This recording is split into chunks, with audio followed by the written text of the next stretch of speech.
Hello everyone, সবাইকে আমার চ্যানেলে স্বাগত। আজ আমার গন্তব্যস্থান ব্যান্ডেল চার্চ। চলো প্রথমেই বলে দিই তোমরা পৌঁছাবে কি করে ব্যান্ডেল চার্চে। হাওড়া বা শিয়ালদা থেকে যে কোনো ব্যান্ডেল স্টেশনগামী ট্রেনে করে ব্যান্ডেল জংশন স্টেশনে পৌঁছাতে হবে। সেখান থেকে অটো করে চলে আসতে হবে এই ব্যান্ডেল চার্চে।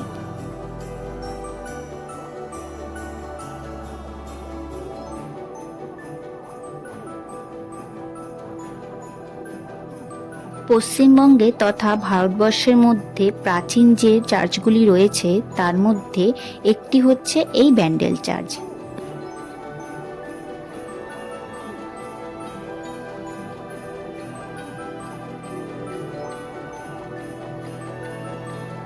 এই চার্চের পোশাকি নাম হচ্ছে the basilica of the Holi rosary.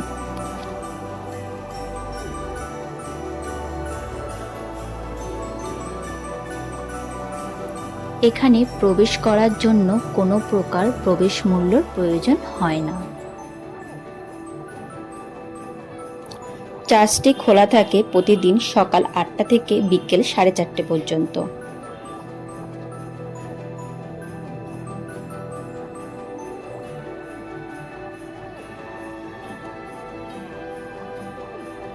চার্চে মোমবাতি জ্বালানোর জন্য তোমরা এখানে দোকান থেকেও মোমবাতি পেয়ে যাবে। তোমরা চাইলে এখান থেকেও মোমবাতি কিনে নিতে পারো।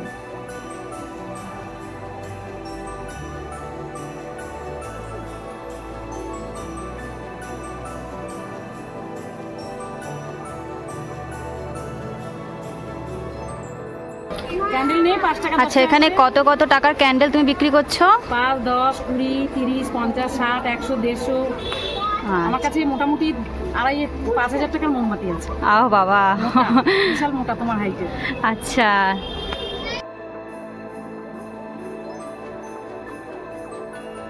ঢোকার সাথে সাথে তোমরা দেখতে পাবে কিছু অপূর্ব সুন্দর আর্টিফিশিয়াল মূর্তি।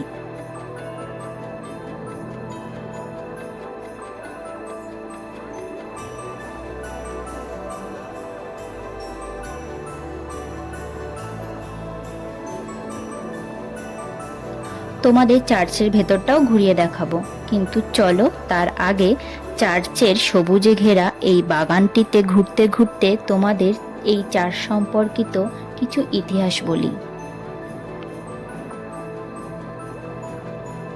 ভাস্কো দা গামা ভারতবর্ষের মাটিতে পা রাখার 100 বছর পরে পর্তুগিজরা বাংলায় প্রবেশ করতে শুরু করে। পরে 1999 খ্রিস্টাব্দে হুগলি নদীর তীরে বসতি স্থাপন করে। ব্যান্ডেলে এই ব্যান্ডেল চার্চটা নির্মাণ করেছিল তারাই, যেটি আজকে ব্যান্ডেল চার্চ নামে পরিচিত।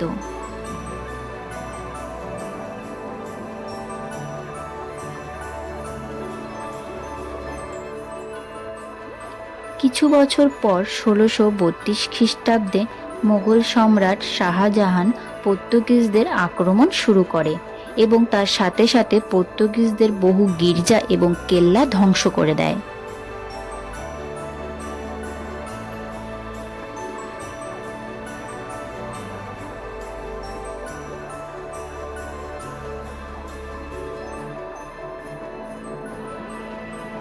যুদ্ধ চলাকালীন মাতা ম্যারির মূর্তিটি বহন করার চেষ্টা করেছিলেন, কিন্তু সফল হতে পারেননি এবং মূর্তিটি জলে ডুবে যায়।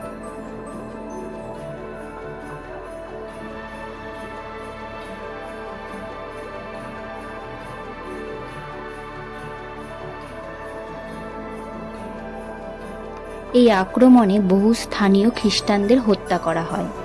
ব্যান্ডেল চার্চের ফাদার জোয়ান ডেক্রুজ সহ তার অনুসারীদের বন্দি করে আগ্রায় নিয়ে যাওয়া হয়।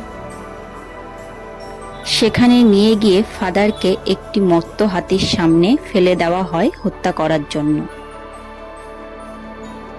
সেই হাতিটি তাকে হত্যা করার বদলে তার সুরে করে ফাদারকে পিঠে বসিয়ে নেয়। এই ঘটনা সম্রাট সহ সবাইকে অবাক করে দেয়।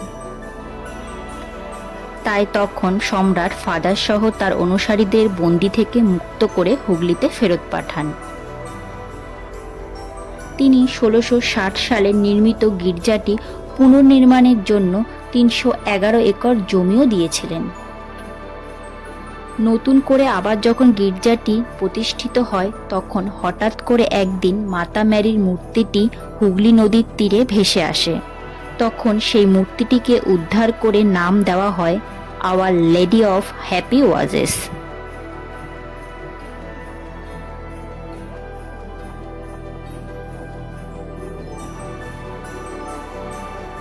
এই চার্চের প্রার্থনা গিয়ে যাওয়ার গেটের ঠিক ওপরেই দেখতে পাবে মাতা ম্যারির একটি মূর্তি।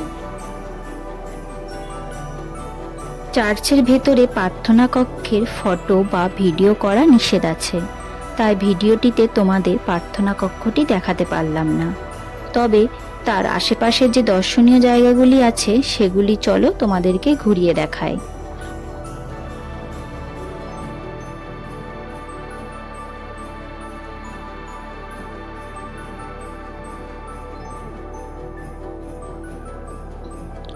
চার্চের ভেতরে ঢুকলে চারিদিকের এই শান্ত পরিবেশ দেখলে তোমার সত্যি মনটা ভালো হয়ে যাবে।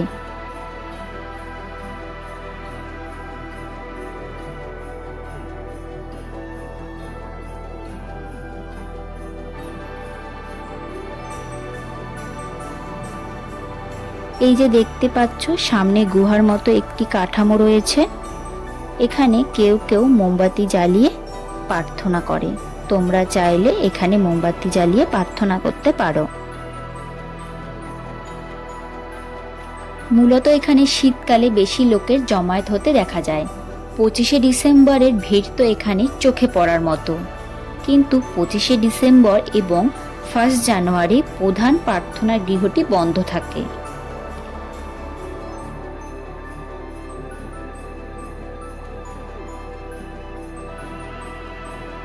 উঠানে সিঁড়ি রয়েছে, এই সিঁড়ি দিয়ে ওপরে উঠলে মূল গির্জার দিকে নিয়ে যায়। তোমরা চাইলে ওখানে গিয়েও মোমবাতি জ্বালিয়ে প্রার্থনা করতে পারো।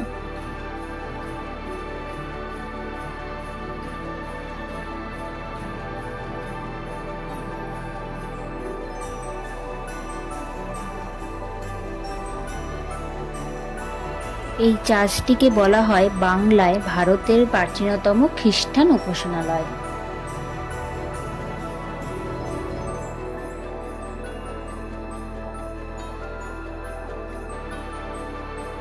তোমরা চার্চের ভেতরে ঢুকে সোজা গিয়ে ডান দিকে একটা দোকান দেখতে পাবে। সেখানে মাদার ম্যারি এবং যীশু খ্রিস্টের কোনো স্ট্যাচু যদি তোমরা বাড়ির জন্য নিয়ে যেতে চাও তাহলে সেখান থেকেও কিনে নিয়ে যেতে পারো।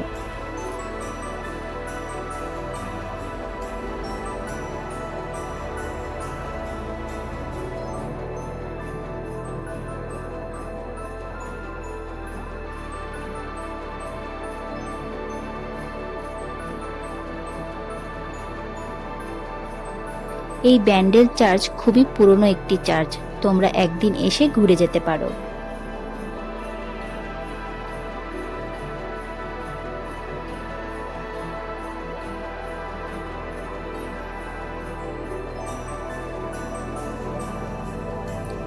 চলো এবার তোমাদের এই চার্চের মিউজিয়ামটা ঘুরে দেখাতে দেখাতে এই মিউজিয়ামে রাখা জাহাজের মাস্তুলের একটা ছোট্ট গল্প বলি। একবার একটা পর্তুগিজ জাহাজ প্রবল ঝড়ের মুখে পড়েছিল বঙ্গোপসাগরে। জাহাজটি ভীষণভাবে ক্ষতিগ্রস্ত হয় সেই ঝড়ে। তখন জাহাজের ক্যাপ্টেন ঈশ্বরের কাছে প্রার্থনা করেছিল যদি তিনি বেঁচে থাকেন তাহলে জাহাজটি কিনারায় নিয়ে আসার পর যে গির্জাটি তিনি প্রথম দেখবেন সেখানে তার জাহাজের মাস্তুলটি দান করবেন। তখন তিনি এই ব্যান্ডেল চার্চটি দেখতে পান এবং তার কথা মতো তার জাহাজের মাস্তুলটি দান করেন এই চার্চে। তোমরা ভিডিওটিতে যেই কাঠের গুঁড়িটাকে দেখতে পাচ্ছ সেটিই হচ্ছে সেই জাহাজের মাস্তুল। মাস্তুলকে পর্তুগিজ ভাষায় বলা হয় ব্যান্ডেল। সেই থেকে এই গির্জার নাম হয়েছে ব্যান্ডেল চার্চ বা ব্যান্ডেল গির্জা।